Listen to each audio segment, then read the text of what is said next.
Kasayan, basic tutorial. Ay nakarami, nag-comment sa atin ito. Natabunan na kaya di natin ma-shoutout. Pagka nag-hazard daw siya kasayan, dalawa lang yung gumagana. Ayun siya. Tapos sa likod wala.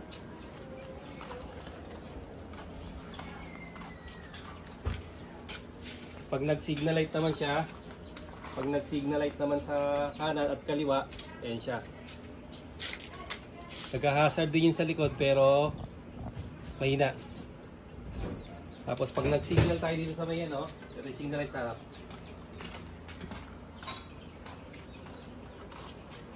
Bali, parang nag-hazard din siya. Kasi ito, mahina rin yung ilaw.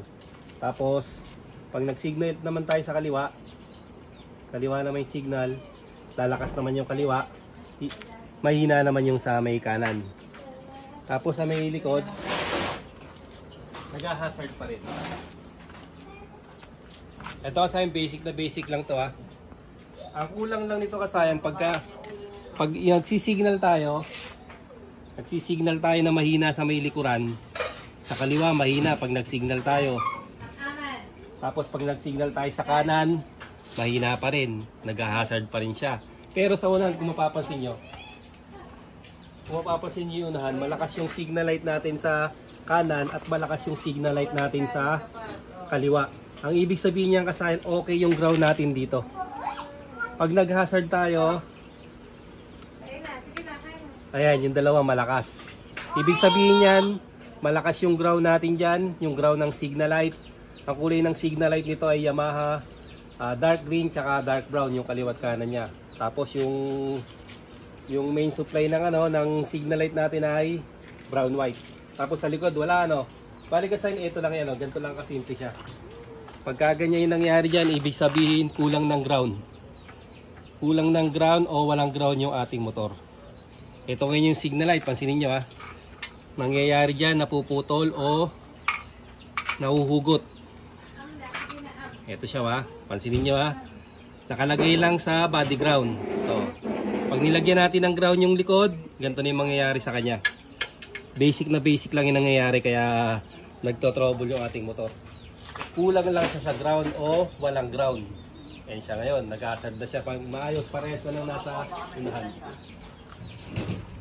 Ito kasayan, kahit anong motor to, Yamaha lang, RS100 Yamaha lang yung model natin. Pero kahit anong motor to, ganoon lang yung gagawin nyo. Tandaan nyo lang siya kasayan, pagka balinaw yung pag baliwanag yung signal light natin sa unahan, ibig sabihin, ang kulang ng ground ay sa likuran. Pag dito naman mahina sa unahan, ang ibig sabihin naman, sa unahan tayo ng ground, mag-check ng ground. Ayun siya okay na yung natin, harap likod. Pare-parehas na yung ating yung ating signal. Kung mapapansin nyo, nag-hazard, balanse na yung hazard natin. Pero pag nawala yung ground, ayun siya kasayan pag natanggal yung ground natin, doon na lang gagana sa may harapan. Yan.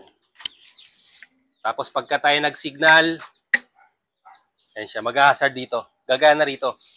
Pero, nag-aagawan lang sila ng ground. Nag-aagawan lang ng ground. Kasi nga ang ating bulb, yung mga bulb nito ay kahit magkabaligtaran, walang polarity. Pero pag nagkaroon siya ng ground, automatic, ayan na, okay na kagad siya. Pag kulang ng ground, magiging ganyan. Pag nalagyan ng ground, okay na siya. Ganun lang yung gagawin nyo kasayan para maayos nyo ang inyong signal light. At napaka-importante ng signal light para malaman kagad ng nasa likuran natin o nasa unahan natin kung saan tayo papunta. Hanggang dito lang mga kasayan. Salamat sa panonood.